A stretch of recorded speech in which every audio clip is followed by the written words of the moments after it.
Hola, mis queridos hermanos, quiero hablarte un poco, sobre las reacciones de nosotros emocionales cuando tenemos dificultades. Es fácil relacionarse y pensar con lucidez cuando un suceso toca nuestra puerta, pero es difícil conservar la serenidad cuando las pérdidas y los dolores de la existencia nos invaden. Muchos en estos momentos revelan irritación, intolerancia y miedo. Si queremos observar la inteligencia y la madurez de alguien, no debemos analizarla en la primavera, sino en los inviernos de la existencia. Muchas personas, incluso intelectuales, se portan con elegancia mientras el mundo los elogia, pero se perturban y reaccionan impulsivamente cuando los fracasos y los sufrimientos cruzan las avenidas de su vida. No logran superar las dificultades y ni siquiera extraer las lecciones de la turbulencia. Un hombre que no se abatía al ser contrariado. Jesús no se turbaba cuando sus seguidores no correspondían a esas expectativas. A diferencia de muchos padres educadores, usaba cada error y dificultad de sus íntimos, no para acusarlos y disminuirlos, sino para que se evalúen sus propias historias. El maestro de la escuela de la vida no se preocupa mucho por corregir los comportamientos manifiestos los más cercanos, pero se empeñaba en estimular sus pensamientos y en que expandieran la comprensión del horizonte de su vida. Era amigo íntimo de la paciencia. Se crea una atmósfera agradable y tranquila, aun cuando el ambiente a su alrededor estuviera turbulento. Por eso decía: aprended de mí, que soy manso y humilde. Mateo 11:29. Su motivación era siempre segura. Todo en torno a él conspiraba en su contra, pero absolutamente nada lo abatía, nada cambiaba su ánimo. Aún no había pasado por el caos de la cruz. Su confianza era tanta que ya proclamaba por anticipo la victoria sobre una guerra que aún no se había luchado y que por aún enfrentaría solo y sin armas. Por eso, a pesar de quienes debían recibir aliento de sus discípulos, logró reunir fuerzas para animarlos momentos antes de su partida. Pero confiad, yo he vencido al mundo. Juan 16:23. Muchos psiquiatras y psicólogos muestran lucidez y coherencia cuando hablan acerca de los conflictos de sus pacientes, pero al tratar de los problemas, pérdidas, fracasos propios, muchos dejan caer su estructura emocional y encierran la aventura de su inteligencia. En los terrenos inusuosos de la existencia es donde se evalúa la lucidez y la madurez emocional. A lo largo de mi experiencia como profesional en el área de la salud mental y como lectora y, y como buscando educación, quedé convencido de que no existen gigantes en el territorio de las emociones. Podemos lidiar al mundo, pero tenemos inmensas dificultades en controlar nuestros pensamientos en los momentos de estrés. Muchas veces nuestros comportamientos son inadecuados, innecesarios e ilógicos ante las determinadas frustraciones. El maestro de la escuela de la vida sabía de las limitaciones humanas, sabía cuán difícil eran nuestras relaciones en los momentos estresantes. Estaba consciente de que fácilmente nos equivocamos y nos castigamos a los demás, pero siempre quería aliviar el sufrimiento de la culpa que aplasta las emociones y crea un clima tranquilo y solidario entre sus discípulos. Por eso un día les enseñó a recapacitar y a orar diciendo: perdona nuestras deudas como también nosotros perdonamos a nuestros deudores. Mateo 6:12. Quien vive bajo el peso de la culpa se lastima continuamente a sí mismo y se vuelve su propio verdugo, pero el que es radical y excesivamente crítico de los demás se vuelve un verdugo social. En la escuela de la vida no hay graduación. Cualquiera que se siente graduado hace morir su creatividad, pues va perdiendo la capacidad de asombrarse de los misterios que lo gobiernan. Todo se vuelve común para él, no habiendo nada que lo anime y lo estimule. En la escuela de la vida, el mejor alumno no es aquel que está consciente de lo que sabe, sino de cuánto no sabe. No es aquel que proclama la perfección, sino que reconoce su limitación. No es aquel que proclama la fuerza, sino el que educa su sensibilidad. Todos pasamos por momentos de vacilación e inseguridad, No hay quien no siente miedo y ansiedad en determinadas situaciones. No hay quien nos irrite delante de ciertos estímulos. Tenemos debilidades. Solamente no las ve el que logra mirar su propio interior. Unos vierten lágrimas húmedas, otros secas. Unos exteriorizan sus sentimientos, otros al contrario los reprimen.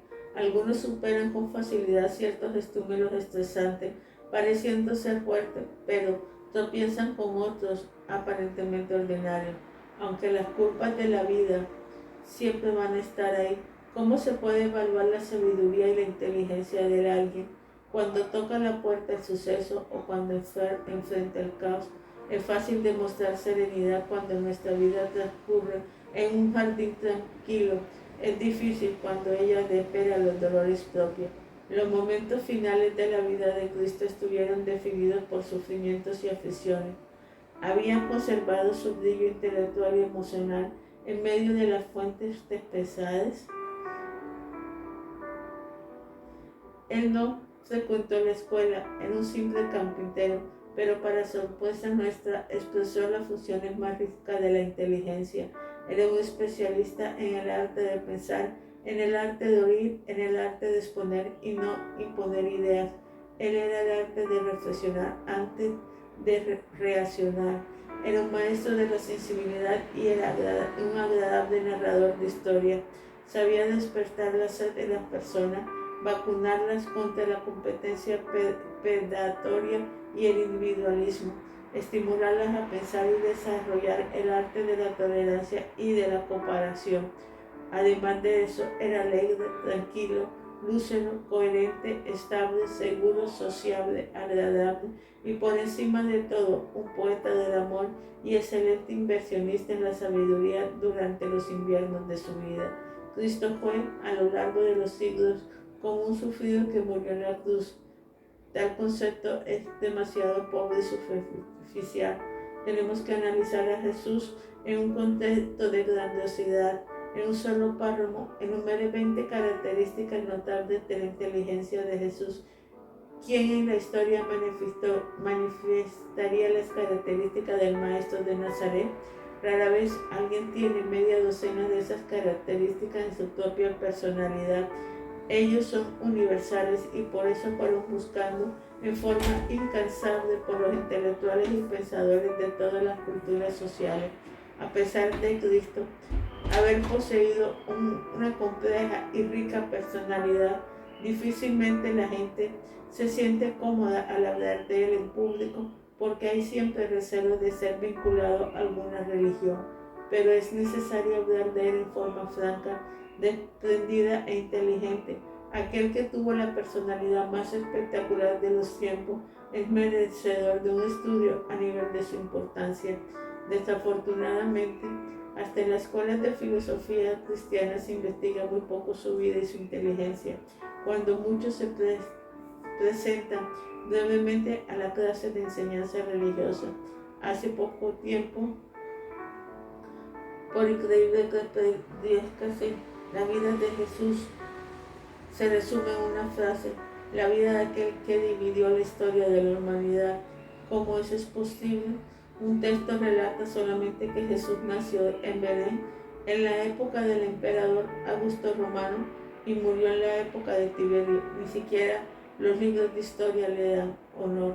La superficialidad con que Jesús fue tratado a lo largo de los tiempos, así como otros hombres que brillaron por su inteligencia, es uno de los motivos que conduce a los jóvenes de hoy a no creer como pensadores. Los educadores no han logrado reproducir el brillo de la sabiduría de Cristo. No lograrán incluirlo en la clase de historia, filosofía y psicología. Son tímidos y reprimidos. No consiguen proponerles a los alumnos una discusión acerca de Jesús, no en el aspecto religioso, sino resaltando su humanidad y su compleja personalidad. Realmente creo que las propias escuelas que desprecian cualquier valor espiritual, como sucede en Rusia o en otros países, las enseñanzas constantes de la historia de Jesús podrían revolucionar la forma de pensar de las personas. Si en la escuela que sigue la filosofía budista, hinduista, islámica y judía también se estudiara las características fundamentales de la inteligencia del maestro de Nazaret, entre los alumnos de nivel básico, intermedio y universitario, había mejores condiciones para formar pensadores, poetas de la vida, personas capaces de sembrar solidaridad y sabiduría social. Una importante investigación que se realiza con los educadores de centenares de escuelas mostró que el 97% de ellos consideran que las características vividas y enseñanzas exhaustivas por el maestro de Nazaret son fundamentadas para la formación de la personalidad humana. Sin embargo, para espanto de nosotros, más del 73% de los educadores dijo que la enseñanza clásica no había logrado desarrollar esas funciones. Eso muestra que la educación, aunque dirigida por profesores dedicados, verdaderamente héroes anónimos, atraviesa gran crisis. Por lo tanto, la educación ha contribuido poco a la formación de la personalidad, de las artes de pensar. Las escuelas y los padres están perdidos y confundidos acerca del futuro de los jóvenes. La culpa no es de los profesores. Ellos hacen un trabajo estresante y aunque ni siquiera reciben un sueldo digno, enseñan frecuentemente como poetas de la inteligencia. La culpa está en el sistema educativo que ha arrasado hace siglos.